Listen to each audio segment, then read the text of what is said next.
नमस्कार मित्रांनो, ठरलं तर मग या मालिकेच्या आजच्या भागात आता तन्वीचा वाढदिवस असल्या कारणाने सगळं कुटुंब एकत्र जमलेलं असताना आता प्रतिमा आणि रविराज हे तन्वीच्या वाढदिवसासाठी घरात आलेले असताना आता हाच तन्वीचा जो काही डाव आहे तो तन्वीचा डाव तिच्यावर कशा प्रकारे उलटणार आहे आणि सायली हीच खरी रविराज आणि प्रतिमा यांची मुलगी आहे आणि तीच खरी तन्वी आहे, तर प्रिया ही तोत्या आहे आणि ती खोटारडी आहे, हे सगळे आता या सगळ्या भागात पाहायला मिळणार आहे। आणि तन्वीच्या वाढदिवसाच्या दिवशीच, तिच्या ख्या अस्तित्वाच्या दिवशीच, तिच्या अस्तित्वाची लढाई ही संपली आहे, म्हणजे साहिलीच अस्तित्व तिला तिच्या वाढदिवसाच्या दिवशी परत मिळाले, म्हणजेच तीच तन्वी असल्याच सत्य सगळ्यांसमोर आता कशा प्रकारे येणार आहे हे पाहणं अगदी रंजक तेच ठरेल। त्यासाठी व्हिडिओ अगदी शेवटपर्यंत नक्कीच बघा।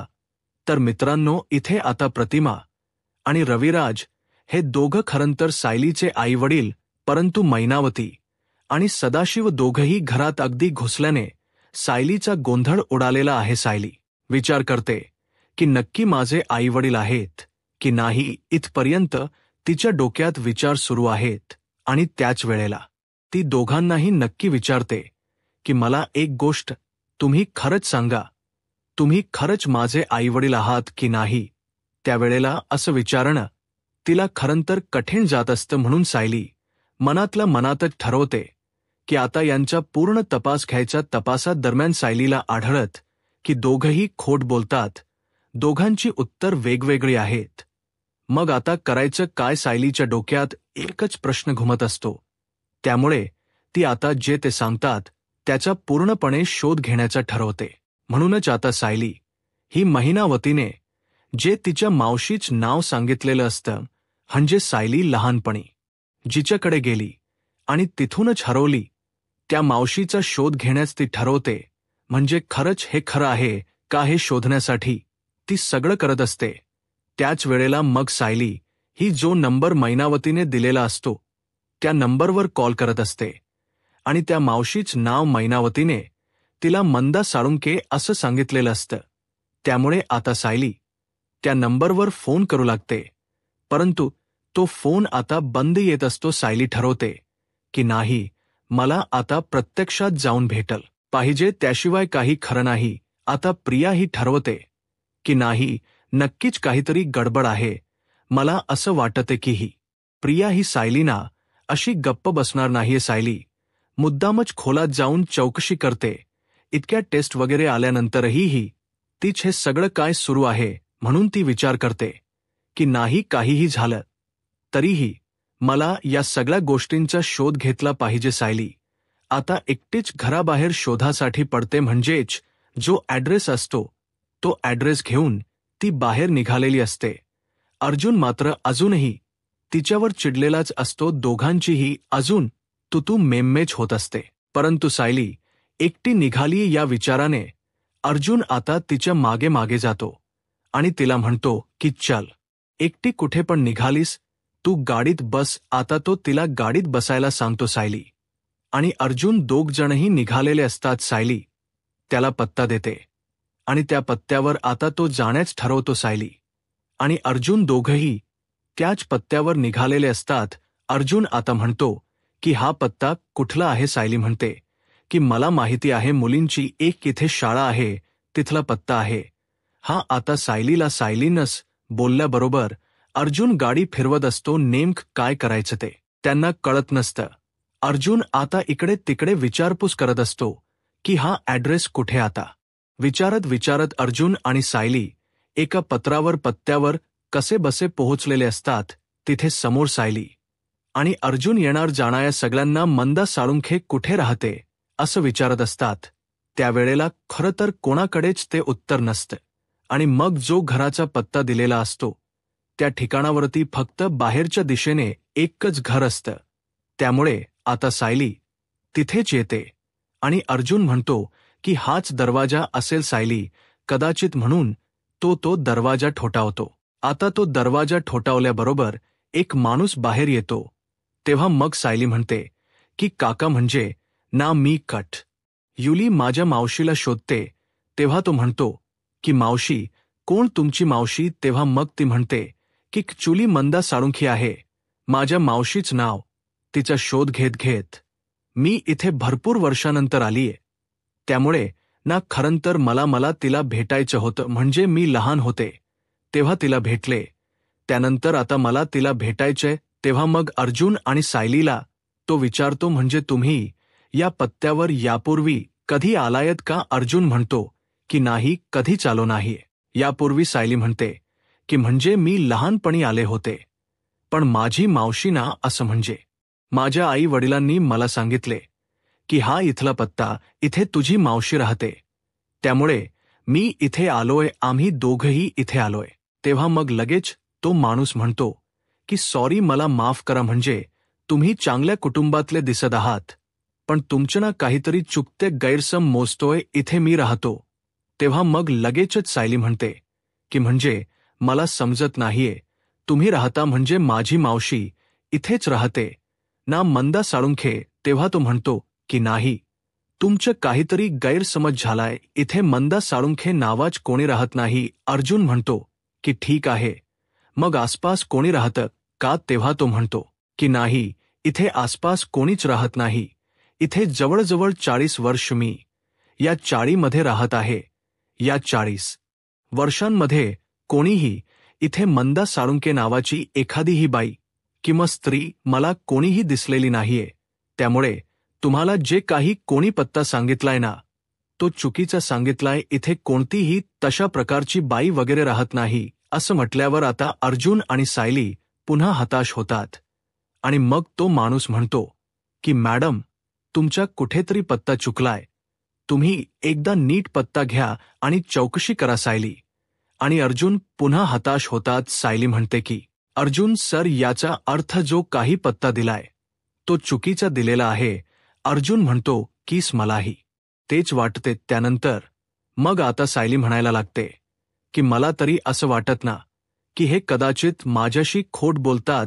अर्जुनचाही आता विश्वास पडतो. अर्जुन म्हणतो की सायली, मला माफ कर, मी तुझ्यावर संशय घेतला, म्हणजे तू ही टेस्ट पॉझिटिव्ह म्हणून मी तुझ्याशी भांडलो खरं तर, परंतु माझं चुकलं तर ही चूक तुझी नाही, हे मी अगोदरच ओळखायला हवं होतं की तू त्यांची मुलगी आहेस, तर तुझे सिक्स सेन्स नक्कीच तुला काहीतरी उत्तर देणार, आणि तेच तुझ्या आत मधल्या आवाजाने उत्तर दिलंय की हे तुझे आईवडील नाहीत, बरोबर ना? तेव्हा सायली म्हणते की हो अर्जुन सर, याच्यावरूनच तर आपले वाद झाले होते. हे माझे आईवडील नाही, हे आता मी कन्फर्म झाले, कारण की त्यांनी मला जो काही माझ्या मावशीचा पत्ता दिलाय तोही चुकीचा दिलाय. त्यामुळे नक्कीच काहीतरी गडबड आहे, ते लपवण्याचा काहीतरी प्रयत्न नक्कीच करतायत. मग त्यावर सायली म्हणते की अर्जुन सर, आता काय करायचं मला काही सुचत नाहीये. त्यांना जर आपण सरळ विचारायला गेलं तर ते सरळ सांगणार पण नाहीत. तेव्हा अर्जुन म्हणतो की सायली, आपण त्यांना आता काहीही विचारायचं नाही. आता आपण आपली तपासाची दिसत असेल ना, तीच बदलून टाकायची. सायली म्हणते की नक्की तपासाची दिशा बदलायची, म्हणजे काय करायचं? त्यावेळेला अर्जुन म्हणतो की सायली, एकच काम आपल्याला करावं लागेल, ते म्हणजे की आपण बारीक या गोष्टीवर लक्ष ठेवायचं. नक्की तू त्यांची मुलगी नाही हे तर फिक्स आहे, मग त्यांची मुलगी नक्की कोण आहे? हे सगळा काय गोंधळ आहे? या गोष्टी मला शोधायला पाहिजेत. अर्जुन म्हणतो ना, मला थोडे दिवस लागतील. आणि सायली आणि अर्जुनच जे काही बोलणं नसतं ते तन्वीला ऐकायला मिळत असतं. तन्वी आता ठरवते की नाही, काही झालं तरीही गडबड करायची नाहीये. जर यांना समजलं ना की सायली यांची मुलगी नाही, तर मग मात्र वाटच लागली. खरं तर तन्वीची ही जी काही अवस्था असते ती पाहून अश्विनला खूप वाईट वाटत असतं. म्हणजे तन्वी ही हल्ली तीच कशातही लक्ष नाहीये. म्हणजे जर अश्विन तिला काही आवाज देत असेल तर तिथेही तन्वी बघत नसते, कारण तीच कशातच लक्ष नसतं. तीच लक्ष फक्त असतं ते सायली आणि अर्जुनमध्ये. त्यामुळे तिला हे सगळं खूपच विचित्र वाटत असतं. त्यावेळेला खरं तर अश्विन तिला म्हणतो की तन्वी, तुझं काय चाललंय? अगं तुझ्या लक्षात आहे का तुझा उद्या वाढदिवस आहे आणि तू विसरलीयस. तेव्हा ती म्हणते की काय करू अश्विन, अरे मला विसरायलाच झालंय. आता ती स्वतःच्याच डोक्याला हात मारून म्हणते की बापरे, म्हणजे माझा उद्या वाढदिवस आहे आणि हे मी स्वतःच विसरले होते. बरं झालं या मूर्खाने मला आठवण करून दिली, नाहीतर खूप मोठा प्रॉब्लेम झाला असता नंतर. मग अश्विनला आता तन्वी म्हणते की खरंच तुझ्या लक्षात होतं, बघितलं या गडबडीत ना कामाच्या मीही विसरून गेले होते. म्हणजे इतकं टेन्शन आहे ना सध्या की मला स्वतःचाच वाढदिवस विसरायला झालं होतं असं. मुद्दाम ती बोलून दाखवते. नंतर मग अश्विन म्हणतो की बरं आपण एक काम करूया, आपण आज तुझा बर्थडे म्हणजेच याचा तुझा बर्थडे व्यवस्थितपणे सेलिब्रेट करूयात. तर बाजूला पूर्णाजी आणि बाकीचे सगळे जण बसलेले असतात. नंतर पूर्णाजी अगदी रागानेच तिच्याकडे कटाक्ष टाकते. नंतर मग अर्जुनही तिथे असतो, सायली वगैरे सगळेच तिथे असतात, परंतु कोणीही त्यांच्या बोलण्याकडे फारच विशेष लक्ष देत नाही. अर्जुनला आता टेन्शन येत असं की हिचा वाढदिवस करणार म्हणजे नक्कीच काहीतरी गडबड करून ठेवणार. म्हणूनच आता अर्जुनही गप्प असतो. तो काहीच बोलत नाही, कारण की जर काही बोलायला गेला तर पुन्हा काहीतरी प्रॉब्लेम, म्हणून तो काहीच बोलत नाही. नंतर मग आता अश्विन म्हणत असतो की सगळ्यांना मी आताच सांगून ठेवतोय, उद्या माझ्या बायकोचा वाढदिवस आहे, त्यामुळे कोणीही तिला काहीही चुकीचं बोलणार नाही. सगळेजण गप्प असतात. सायली मात्र आपल्या माणसांशी गप्पा मारत बसलेली असते. तिला माहीत असतं की अश्विन आणि प्रिया या दोघांनाही एंटरटेन करण्याची काही गरज नाहीये, त्यामुळे ती आता पूर्णपणेच गप्प असते. आणि अर्जुनही तिथे रूममध्ये तिच्या सोबत येतो आणि सायली आणि अर्जुन दोघेही तिथून चक्क उठून येतात. हे पाहून तन्वीला खूपच राग येत असतो. अश्विनही त्यांच्याकडे बघून चिडत असतो, परंतु त्याला काहीच करता येत नसतं. नंतर तर मग आता अर्जुन म्हणतो की सायली, उद्या आपल्याला लक्ष ठेवलं पाहिजे. तेव्हा आता अश्विनने ठरवलेलं असतं की प्रियाच्या वाढदिवसासाठी तिच्या आई वडिलांना म्हणजेच रविराज आणि प्रतिमा यांनाही बोलवायचे. म्हणून आता खरंतर अश्विनने फोन करून रविराज आणि प्रतिमा यांना वाढदिवसाच आमंत्रण दिलेलं असतं. मग त्यामुळे खरंतर जेव्हा कॉल येतो तेव्हा अश्विन त्यांना एकच अट घालतो, ते म्हणजे तुम्ही आलात तर खरंच खूप बरं होईल, कारण की अजूनही ती तुमची मुलगी आहे, त्यामुळे तुम्ही तिच्यासाठी नाही, ते निदान माझ्यासाठी तरी या. असं आता दोघांनाही म्हणजेच उत्तर मिळाल्याबरोबर ते काहीच करू शकत नसतात. निदान प्रियासाठी तर नाही, तरी अश्विनसाठी तरी जाऊया, कारण घरातले सगळेजण हे त्या वाढदिवसाला असणार आहेत आणि जर आपण नसलो तर मग वाईट वाटेल अश्विनला उगच, आणि कशाला त्या मुलाचा बिचारा हिरमोड करायचा. आता हे सगळं होत असताना प्रतिमा समजावते रविराजला की रविराज जाऊ दे, आपण बाकीच्या सगळ्या गोष्टी विसरून जाऊया. आता तन्वीसाठी आपल्याला जायलाच लागेल. भले आपण तिच्याशी काही बोलूया नको, परंतु आपल्याला तिथे जायलाच लागेल. त्यानंतर मग हे ऐकल्यानंतर रविराज हा म्हणतो की बरं ठीक आहे, तुला वाटत असेल तर चल ठीक आहे, काहीच हरकत नाही. मग रविराज आणि प्रतिमा हे दोघंजणही त्या दिवशी अन्नपूर्णा निवासमध्ये येतात, कारण खरं तर प्रतिमाला तिथे येण्यामध्ये अजिबातच इंटरेस्ट नसतो, कारण की तिला माहीत असतं की तन्वीचा वाढदिवस तिच्यासाठी इतकासा महत्त्वाचा नाही. स्वतःची मुलगी असली तरी तिला तिच्याबद्दल काही वाटत नसतं. तर हे सगळं होत असताना अर्जुन देखील खूप उशिरापर्यंत चैतन्य बरोबर असतो आणि म्हणूनच आता चैतन्य देखील त्याच्याबरोबरच घरी थांबलेला असतो.